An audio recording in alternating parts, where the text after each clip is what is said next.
Welcome back. And मतलब starting है इसमें प्री बोर्ड के एग्जामिनेशंस हैं, ठीक है। हिंदी का फर्स्ट MCQ क्वेश्चन जो फिलहाल में ही हुए हैं और इसकी अपठित गद्यांश है, आप इसे पुश करके पढ़ लीजिएगा, ठीक है। इसके बारे में मैं आपको बता देती हूँ कि इस प्रश्न पत्र में 3 खंड है, खंड क, ख, ग, यानी 3 खंड है। उसमें से क में अपठित गद्यांश और काव्यांश आपको दोनों ही दे रखे हैं और आपको एक काव्यांश नहीं दिया ना एक गद्यांश दे, दोनों में एक एक दो हैं और दोनों ऑप्शनल भी है। गद्यांश भी ऑप्शनल है और काव्यांश भी ऑप्शनल है। इसमें से आपको जिसमें से जो आ रहा हो ज़्यादा वो आप कर सकते हैं इसमें।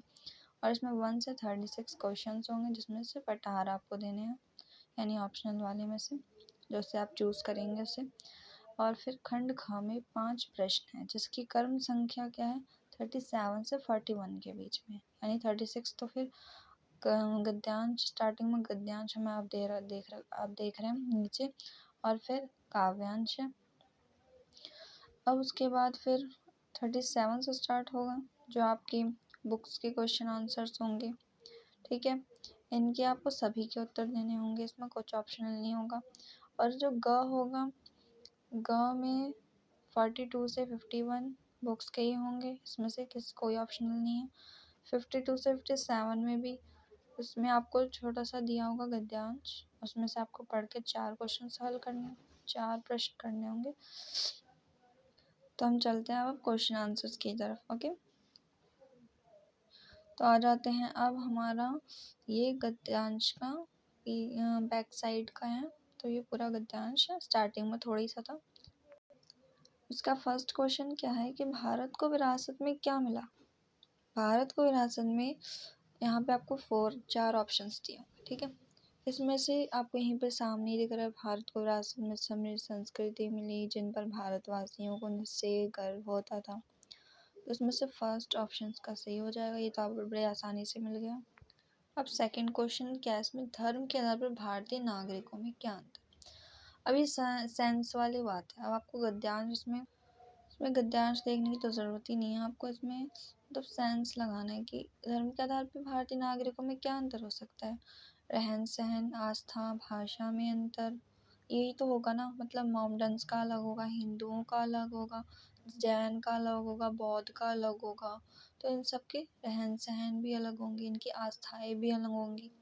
अब जैसे कि हिंदुओं में मानते हैं कि तुलसी मतलब बहुत पवित्र होता है, लेकिन मुसलमानों में ऐसा कुछ नहीं माना जाता।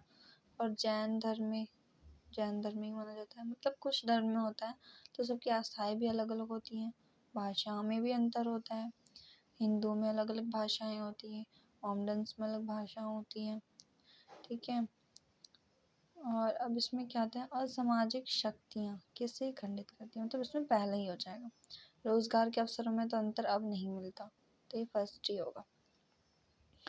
असामाजिक शक्तियाँ जैसे खंडित करने का प्रयास करती है, कैसे करती हैं, राष्ट्रीय एकता को। असामाजिक शक्ति यानी बाहरी शक्तियाँ देश की किन शक्तियों को खंडित करने का प्रयास करेगी, राष्ट्रीय एकता को ही करेंगी। जब राष्ट्रीय एकता को ही तो खंडित करने के बारे में वो करेंगी। भारतीय नागरिकों की, तो इसमें फोर्थ वाला हो जाएगा, भारतीय नागरिकों की मुख्य विशेषता क्या है। भारतीय नागरिक, भारत के बारे में तो आप सभी जानते हैं कि भारत बहुत अच्छा देश है और ये मतलब बाहर से आए हुए लोग भी भारत को अपना समझते हैं और उन्हें बिल्कुल ऐसा नहीं लगता कि वो मतलब अपने घर से बहुत दूर है या किसी बाहरी देश में या विदेश में, उनको भी ऐसा बिल्कुल नहीं लगता उन्हें, बल्कि भारत अपना देश लगता है। तो भारतीय नागरिकों की यही विशेषता है कि असामाजिक शक्तियों के खिलाफ वो एकजुट हो जाते हैं। जब भी मतलब अंदर में तो चलता ही रहता हमारा, लेकिन अगर कभी असामाजिक शक्तियाँ आ जाए तो उसके लिए हम सब क्या हो जाते हैं, एकजुट हो जाते हैं, ठीक है। तो इसमें से सेकंड वाला, इसमें क्या आता है, राष्ट्रीयता के अनिवार्य तत्व क्या है। यानी जो हमारा राष्ट्रीय है इसके अनिवार्य तत्व क्या है, राजनीतिक चेतना, भौगोलिक सीमाएं, सांस्कृतिक एकबद्धता। प्राचीन काल में भौगोलिक स्थिति क्या थी। जो हमारा प्राचीन काल था यानी एकदम पुराने समय में हमारी जो भौगोलिक स्थिति कैसी थी, भौगोलिक सीमाएं जो होती थी हमारी व्यापक ना होकर, मतलब एक व्यापक ना होकर, मतलब बहुत, मतलब जैसे कि पूरा भारत है ना, तो ऐसा ना होकर वो छोटे, मतलब जैसे कि भारत पूरा पाकिस्तान ही तो अब बना है ना, पहले पता है क्या होता, पहले छोटे छोटे राज्यों में ये सब स्थापित थे। एक राजा का प्रतिनिधि ही नहीं होगा, मतलब फर्स्ट ही, ठीक है। भौगोलिक सीमाएं वाला, भारतीय संस्कृति की मुख्य विशेषता क्या है? अब आप भारतीय संस्कृति के बारे में आप बताइए क्या है? धार्मिक प्रतिस्पर्धा नहीं, भाषा बद्धता नहीं, अनेकता में एकता है। तो इसमें ख वाला सही हो जाएगा हमारा, कि हम अनेकता में एकता है। अब 8वां क्वेश्चन क्या है कि भारत अनवरत किस कार्य में रत रहा है? जो हमारा भारत है वो अनवरत किस कार्य में रत रहा है? धनार्जन करने में नहीं, दूसरे देशों पर आक्रमण करने पे नहीं, भारत कभी भी पहले आक्रमण नहीं करता। विश्व शांति के प्रयासों में, भारत हमेशा विश्व शांति के प्रयासों में रहा है, तो इसमें इसका थर्ड हो जाएगा, ठीक है। राष्ट्र के प्रति भारतीयों का मुख्य कर्तव्य क्या है? जो राष्ट्र है उसके प्रति भारतीयों का मुख्य कर्तव्य क्या है? अपनी विरासत की रक्षा करना है।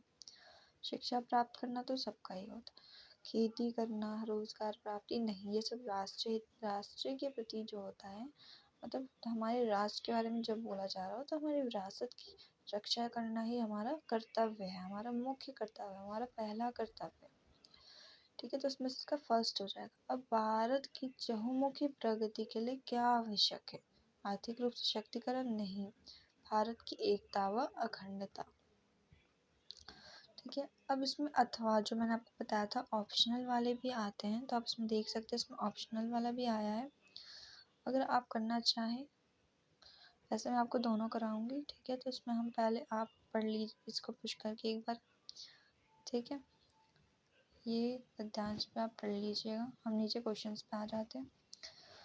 तो इसमें क्या है कि जीवन की सफलता का सूत्र क्या है? तो ये हमें गद्यांश में ही दे रखा है कि जीवन की सफलता का सूत्र, वैसे एक सेंस वाली बात भी है। क्या आराम करने में जीवन की सफलता मिलती है? नहीं। दूसरों के कार्य में कमी निकालने में नहीं मिलता, समय के महत्व का अभाव नहीं, सही समय पे किए गए कार्य से ही हमें जीवन की सफलता मिलती है, ठीक है। तो इसका सेकंड हो जाएगा, जीवन में क्या वापस नहीं आता? आपको भी पता है कि जीवन में स्वास्थ्य वापस आ सकता है, हम कभी बीमार होते कभी ठीक होते, मित्र हमें नए मिल जाते हैं, कहीं पुराने वापस वाले भी कभी आ जाते हैं, धन भी हमारा आ सकता है, हमने कमाया भी नहीं मिला, बाद में भी हम कमा के धन भी एकत्र कर सकते हैं, लेकिन समय वापस नहीं आता। जैसे कि अगर बचपन का समय हमारा चला गया तो क्या वो वापस आएगा? नहीं आएगा, वो एक बार गया तो गया, वो नहीं आएगा। तो समय ही ऐसा है जो जीवन में कभी वापस नहीं आता, एक बार चला गया तो चला जाता है। हमारा अगला क्वेश्चन क्या है कि सफलता की चोटी पर कौन पहुंचता है? समय का अधिकतर उपयोग करने वाला पहुंचता है। हमारा फर्स्ट चीज सही हो गया। क्या उपदेश देने वाला, दूसरों को सिर्फ उपदेश देने वाला पहुंचता है? नहीं, क्योंकि वो तो उपदेश ही देता है, खुद तो वो कुछ करेगा नहीं, तो कैसे पहुंचेगा?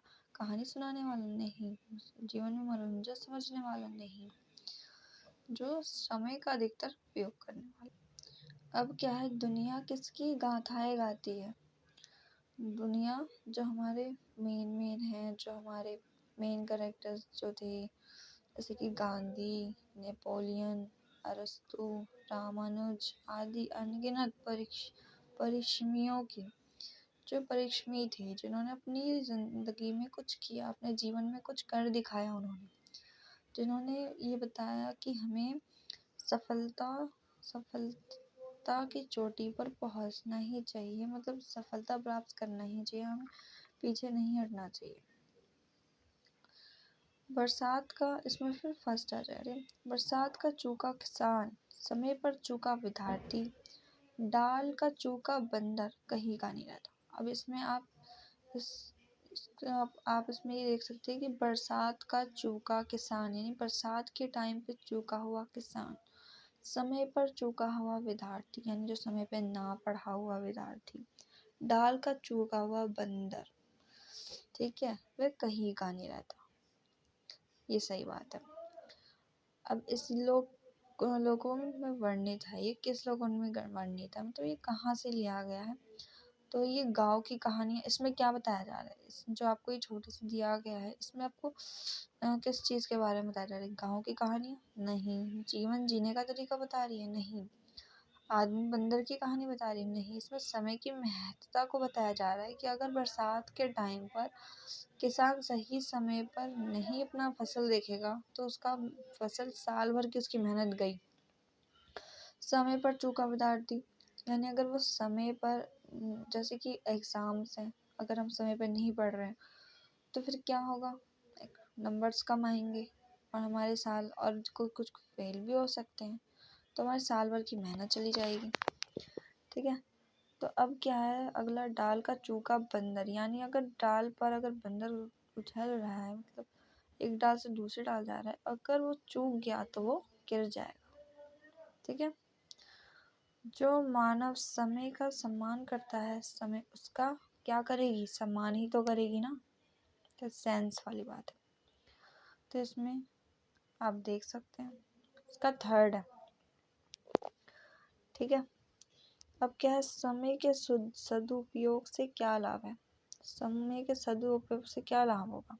समाज और राष्ट्र के विकास में सहायक होगी। अगर हम समय का सदुपयोग करेंगे तो वो हमारे समाज के लिए और राष्ट्र के लिए विकास में सहायक रहेगी। अगर हम समय पे हम अपना सारा काम करेंगे तो हम आगे बढ़ेंगे तो हम कुछ बनेंगे हम तो राष्ट्र के लिए कुछ काम करेंगे, और राष्ट्र के लिए काम करेंगे तो इसमें वही आ गया, समाज व राष्ट्र के विकास में सहायक। तुम्हारा फर्स्ट। अब आता है मनुष्य को अपने बहुत बार हिल गया। अगला क्वेश्चन है, मनुष्य को अपने जीवन में किन कार्यों के लिए समय निकालना चाहिए? सौहृद के लिए? नहीं। निर्धनों के लिए? वैसे निकालना तो चाहिए, बट इसमें ये थर्ड वाला है, समाज सेवा और राष्ट्र सेवा, मतलब निर्धनों के लिए समय निकालना, उनकी मदद करना, वो समाज सेवा में ही आ गया, तो थर्ड वाला। ठीक है, गद्यांश में मानव जीवन किसकी संपत्ति है? राष्ट्र की संपत्ति है। जिस राष्ट्र में हम रह रहे हैं वो जो हमारा पूरा जीवन है वो उसी की संपत्ति हुई, क्योंकि हम उस राष्ट्र में रह रहे हैं और वो राष्ट्र हमारे लिए इतना कुछ कर रहा है। सीमा के सरहद पर हमारे सिपाही अपनी जान को जोखिम पे रखकर हमारी रक्षा करते हैं, हम राष्ट्र की संपत्ति है। हमारा पूरा जो जीवन है वो राष्ट्र की संपत्ति है। ठीक है, तो जो व्यक्ति की सफलता प्राप्ति सूत्र क्या है? एकाग्रार्जित व नियोजित जीवन शैली। हाँ जी, एकाग्रार्जित और नियोजित जीवन शैली ही है। अब ये आपका मैंने बताया था ना पहले, गद्यांश फिर काव्यांश, तो फिर वो अब तक जो हमने किया वो गद्यांश था। ठीक है, अब जो ये है वो काव्यांश है, तो हमारी ये फर्स्ट काव्यांश। ठीक है, अभी ऑप्शनल वाला भी आएगा, तो ये काव्यांश आप पुश करके पढ़ लेना। ठीक है, तो ये बैक साइड का है। तो हम फर्स्ट क्वेश्चन पे जाएंगे कि इन पंक्तियों में मानव को प्रेरणा दी गई है। तो मैंने तो पढ़ रखा है, आप पुश करके पढ़ लीजिएगा, फिर आपको अच्छे से समझ में आ जाएगा कि इसमें क्या पूछा गया कि इन पंक्तियों में मानव को प्रेरणा दी गई है। किस चीज़ की प्रेरणा दी गई है? पुरुषार्थ से उन्नति की ओर अग्रसर होने की दी गई। तो उसमें से 21 का थर्ड। 22 में क्या आ गया? अपुरुषार्थ को भयंकर पाप कहा गया। अपुरुषार्थ कौन होते हैं? हम गद्यांश में ही काव्यांश में जाके देखेंगे। तो ये रहा। अब आप देख सकते हैं, पुरुष हो, पुरुष करो, उठो, यानी कुछ काम करो। पुरुष क्या? पुरुष तो हुआ ना जो हृदय की सब दुबलता, तो जो प्रबल जो तुम में पुरुषार्थ हो। सुलभ कौन? तुम्हें ना पदार्थ हो। प्रगति के पथ में विचारो, उठो पुरुषार्थ।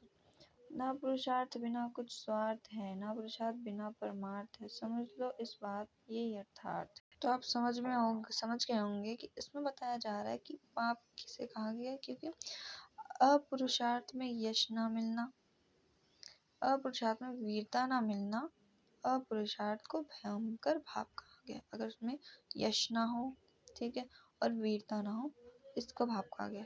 तो क और ख दोनों। ठीक है, अब अगला क्वेश्चन आ जाता है 23। मनुष्य पुरुषार्थ से कर सकता है, क्या कर सकता है? अपना समाज का भला, विश्व में सुख शांति की स्थापना। हाँ जी, तो इसमें क और ख दोनों आ जाएगा। ठीक है।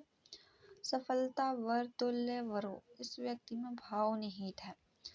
इसमें कौन सा भाव निहित है ये बताना है हमें। तो इसमें हमारा फर्स्ट वाला ही आ जाता है कि निरंतर कर्म करके वरदान के समान सफलता धारण करना ही वर तुल्य वरो, ये इसका निहित है। ठीक है, भाव निहित है। तो 24 का फर्स्ट हो गया। 25 का क्या है? कवि मानव को प्रेरणा दे रहा है। कौन सी प्रेरणा दे रहा है हमें ये बताना है। स्वार्थ भावना को अपनाने की। कोई भी कवि ये प्रेरणा क्यों देगा स्वार्थ भावना अपनाने की? नहीं। हृदय की दुर्बलताओं को त्यागने की। हाँ वैसे ये दे तो रहा है, लेकिन हमारा मेन है कि पुरुषार्थ भावना रखने की। ठीक है, तो इसमें से हमारा 25 का थर्ड हो जाएगा। पुरुषार्थ की प्रबलता का परिणाम होता है। क्या परिणाम होता है? सभी पदार्थ सुलभ हो जाना, या सभी पदार्थ दुर्लभ हो जाना, या सभी पदार्थ दुर्गम हो जाना। क्या दुर्गम और दुर्लभ हो सकता है? नहीं। तो इसमें से हमारा फर्स्ट होगा। ठीक है। कवि किस प्रकार की मौत को नकारता है? पुरुषार्थ से परिपूर्ण या कृमि कीट के समान? कृमि कीट के समान, तो हमारा सेकंड हो जाएगा। अगला क्या है हमारा कि किसके अभाव में पुरुष पुरुष नहीं कहलाता? पुरुषार्थ के अभाव में। ठीक है, तो हमारा 28 का सेकंड। मैंने आपको बताया था कि इसमें अथवा वाला भी है, तो आप ये अथवा देख सकते हैं। अभी हम इसका भी करेंगे। ठीक है, इसमें क्या है गद्यांश आप पढ़ लीजिएगा कुछ करके। तो ये हमारे क्वेश्चन आ जाते हैं कि पक्षी किससे रिश्ता रखता है? पक्षी किससे रिश्ता रखेगा? संप्रदाय से? नहीं। आकाश और धरती से? आकाश धरती से तो रिश्ता रखेगा, तो फोर्थ हो जाएगा हमारा ख और ग दोनों। निम्नलिखित में से कथन को धर्मस्थल की, हाँ तो इसमें हमारा ख और ग दोनों था ना। निम्नलिखित में से गलत कथन को छांट कर लिखिए। ठीक है, हमें इसमें गलत कथन छांट के लिखना है। पक्षी धरती आकाश दोनों जगह विचरण कर सकता है। पक्षी बिना अनुमति किसी भी देश जा सकता है। पक्षी किसी भी धर्म स्थल पर जा सकता है। या पक्षी जाति धर्म नस्ल पर जा सकता है। तो इनमें से हमारा घ आ जाएगा कि पक्षी जाति धर्म नस्ल से ऊपर नहीं होता। ठीक है, इसमें से हमें गलत छांटना था। ठीक है, तो ऊपर के तीनों हमारे सही हैं। ठीक है, और नीचे वाला लास्ट वाला गलत है। फिर 31 आ जाएगा कि धर्म स्थलों की ऊंची बुर्जियों पर बेखौफ बैठना किस तथ्य की ओर संकेत करता है? पक्षी सब धर्मों का विरोध करते हैं, या पक्षियों के मन में किसी भी धर्म के प्रति कोई भेदभाव नहीं होता? तो इसका आ जाएगा बी। हमारा जो ख है वो सही है कि पक्षियों के जो मन में होता है किसी भी धर्म के प्रति कोई भेदभाव नहीं होता। अब आपको बुजुर्गों को देख लो, कभी मंदिर के ऊपर होते हैं, कभी मस्जिद के ऊपर होते हैं, तो कभी चर्च के भी ऊपर होते हैं। ये किसी भी धर्म में कोई भेदभाव नहीं करते। ठीक है, तो इसका सेकंड हो जाएगा। अब 32 में चलते हैं। वह कौन सी विशेषता है जो आकाश में उड़ते परिंदों में नहीं होती? कि वह वीरान सुनसान सड़कों और गलियों में घूमने से नहीं घबराते। वे सरहदों को बेरोक टोक पार कर लेते हैं। उन्हें किसी भी अनुमति नहीं चाहिए। जाति धर्म नस्ल और संप्रदाय का ध्यान रखते हैं। तो उसमें फोर्थ होगा, क्योंकि परिंदे जो होते हैं उनमें ये विशेषता नहीं होती कि वो जाति धर्म या नस्ल के बीच में संप्रदाय पर ध्यान रख सके। ठीक है, इसका भी तो अब इसका फोर्थ हो जाएगा। अब 33 में आते हैं। इस कविता में कवि किस बात पर बल देता है? वो किस बात पर बल देता है? हर आदमी को धर्म में बड़ा समझना चाहिए? नहीं। सक्रियता और भेदभाव से दूर रहना ही सच्ची मानवता है। हाँ जी, तो यही वाला है कि सक्रियता और भेदभाव से दूर रहना ही सच्ची मानवता। अगर आप सच्चे हो ना, तो आप ना भेदभाव किसी के बीच नहीं करोगे। अगर आप सच्चे और अच्छे इंसान हो, ना आप काले गोरे के बीच भेदभाव करोगे, ना आप धर्म के बीच में करोगे, ना आप किसी बात में या भाषा के बीच में करोगे, या फिर कि ये तो बहुत कम पढ़ी लिखी है या फिर वो बहुत ज़्यादा पढ़ी लिखी, इसमें भी आप भेदभाव नहीं करोगे। क्योंकि अच्छे इंसान कभी भी इन सब के बीच में भेदभाव नहीं करते। वो सबको अपना लेते हैं। वो ये नहीं देखते कि कौन कैसा है, वो सबको अपना लेते हैं। वर्जित शब्द तो इसमें हमारा सेकंड हो जाएगा। ठीक है, तो 34 में हमारा क्या था? वर्जित शब्द का अर्थ क्या है? तो वर्जित शब्द का अर्थ, अब हम अपने काव्यांश के पास जाते हैं, फिर आपको अच्छे समझ में आए। ये रहा, तो हम काव्यांश पढ़ते हैं। धरती और आकाश दोनों से रिश्ता रखते हैं परिंदे, उनकी उड़ान में है अनंत व्योम। धरती का कोई भी टुकड़ा वर्जित नहीं होता। तो इसमें है कि धरती का कोई भी टुकड़ा वर्जित नहीं होता, मतलब मना किया हुआ नहीं होता। क्या आ जाएगा, हमारा ख ऑप्शन आ जाएगा, मना किया हुआ। ठीक है, इसका 34 का। अब 35 क्वेश्चन में क्या है, निम्नलिखित में तत्सम शब्द छाटिए। तो हमारा तत्सम शब्द क्या आ जाएगा, धर्म। तो 35 का थर्ड है। 36 में आकाश का पर्यायवाची शब्द, आकाश का पर्यायवाची व्योम होता है। ठीक है, तो इसका ए। अब खंड ख में आ जाएंगे जो चैप्टर्स में से है। ठीक है, इसमें से हमें सारे क्वेश्चंस का आंसर देने लिखा हुआ भी है। ठीक है, तो हम 37 पे आ जाते हैं। किसी बड़ी खबर को कम से कम शब्दों में मात्र सूचना देना, तत्काल दर्शकों तक पहुंचाना क्या होता है, फ्लैश या ब्रेकिंग न्यूज़ होता है। Breaking news. ठीक है, रेडियो जनसंचार का कैसा माध्यम है, श्रव्य माध्यम है, सुनने वाला है, तो ये श्रव्य आ जाएगा। ठीक है, यानी थर्ड आ जाएगा। भारत में पहला छापाखाना कब शुरू हुआ था, 1556 में गोवा में हुआ था। ठीक है, अब इसमें तो इसका सेकंड आ जाएगा। 40 का क्या है, इंटरनेट एक औजार है जिसका हम प्रयोग करते हैं सूचना मनोरंजन के लिए, ज्ञान व सार्वजनिक संवादों का आदान प्रदान के लिए, या फिर केवल का। तो इसमें हमारा आ जाएगा फोर्थ आ जाएगा हमारा, सूचना के लिए भी होता है, मनोरंजन के लिए भी होता है। आप सूचना के लिए क्या होता है कि न्यूज़ होती है, मनोरंजन के लिए क्या होता है, कभी सास बहू भी चल जाता है तो हमारा मनोरंजन हो जाता है। ठीक है, तो इसमें क ख दोनों हो जाते हैं। वैसे सास बहू आप सब देखते नहीं होंगे, वैसे देखते होंगे, पता नहीं अब तो। ठीक है, तो इसमें उसका फोर्थ आ जाएगा। अब क्या है, इसमें कविता का पहला उपकरण किसे कहा गया है। ठीक है, तो इसमें हमारा हो जाएगा शब्द को ही कहा गया है। हमारा पहला उपकरण क्या होता है, शब्द ही तो होता है ना। लेकिन हमें कविता में भी दे रखा होगा। ठीक है, जो हमारा कविता होगा। अब दो चैप्टर्स की कविता है तो देखने का हमारा खंड ख ग आ जाता है। ग में क्या हुआ, इसमें हमें सारे जो ये गद्यांश है ना, सॉरी काव्यांश है, तो इस काव्यांश के हमें जो कविता है हमें इसके सारे क्वेश्चन आंसर देने हैं। ठीक है, इसमें क्योंकि लिखा हुआ है।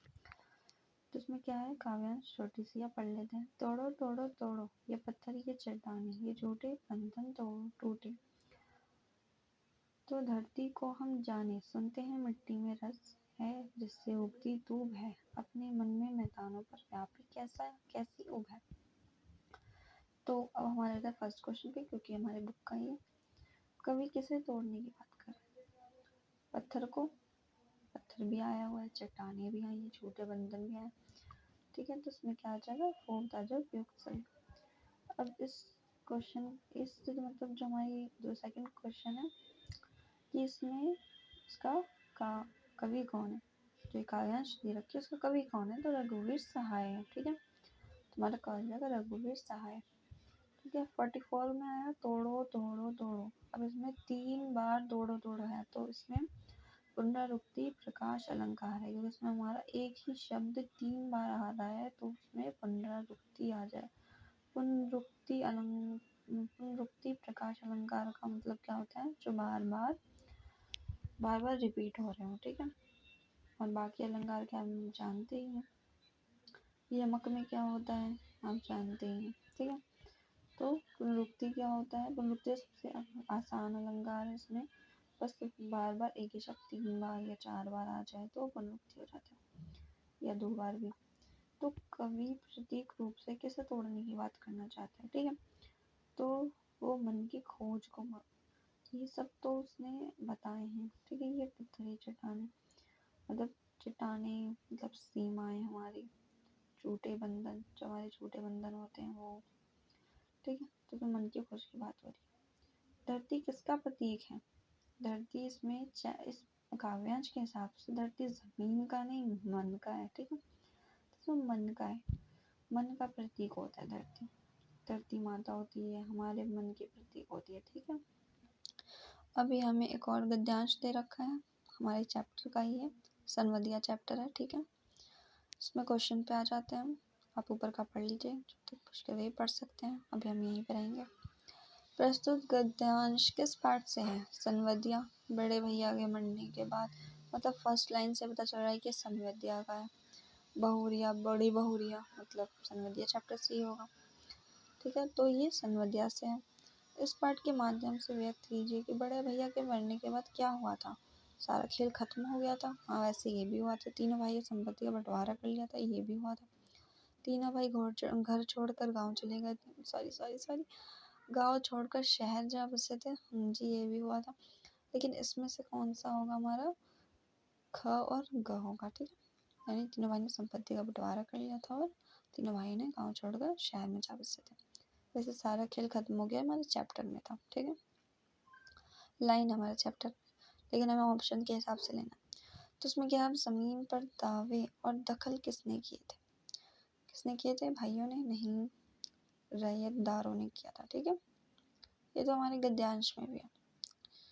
द्रौपदी चीर हरण लीला का भावार्थ किससे मिल रहा था? जब उन्होंने बनारसी साड़ी के 3 टुकड़े किए थे तब, उससे हमें द्रौपदी चीर हरण लीला का भावार्थ मिला था। ठीक है, तो 50 का थर्ड हो जाएगा।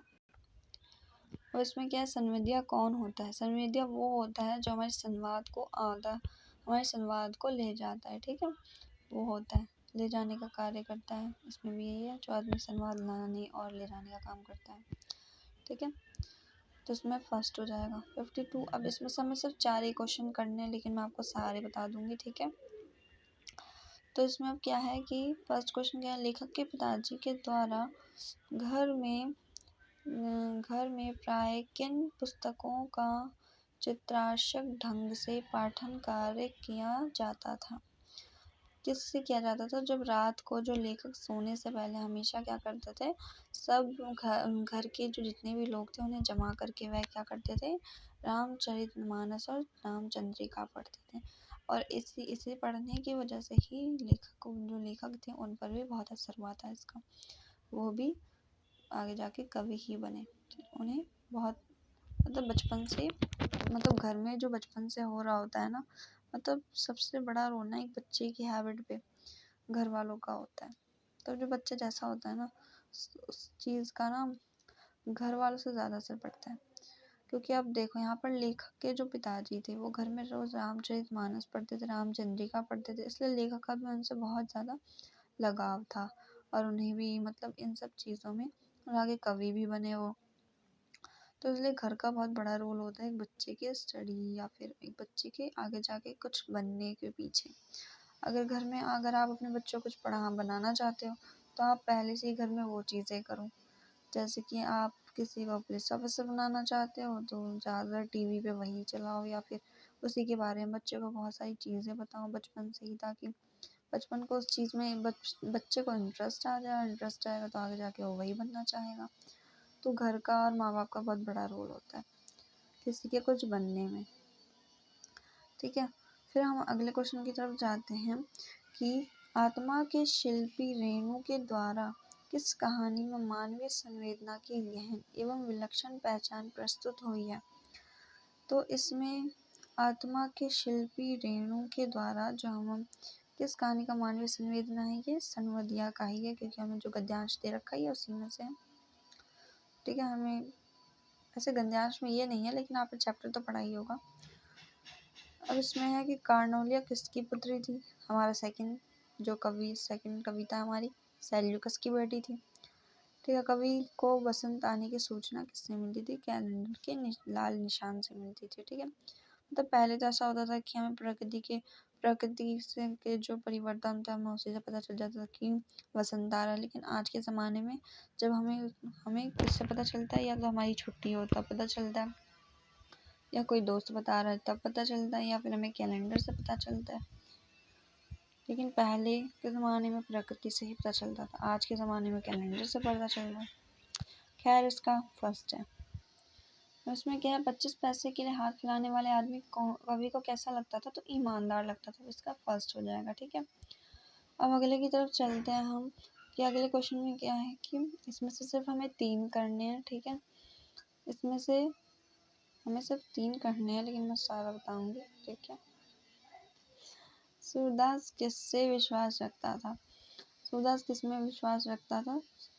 तो क्षमा करने में, क्योंकि उनका घर जल गया, उनके पैसे छिन गए, लेकिन उन्होंने कुछ नहीं किया। मतलब कोई और होता ना तो पता नहीं क्या करता, लेकिन वो थे इसलिए उन्होंने कुछ नहीं किया, उन्होंने उन्हें क्षमा कर दिया। बल्कि उन्होंने तो उनका नाम तक लिख दिया, जबकि सब कह रहे थे कि ये भैरव ने किया है, लेकिन नहीं, उन्होंने नहीं माना, उन्होंने उसे क्षमा कर दिया। और वो तो कह रहा था हमारे पास तो कोई पैसा ही नहीं था।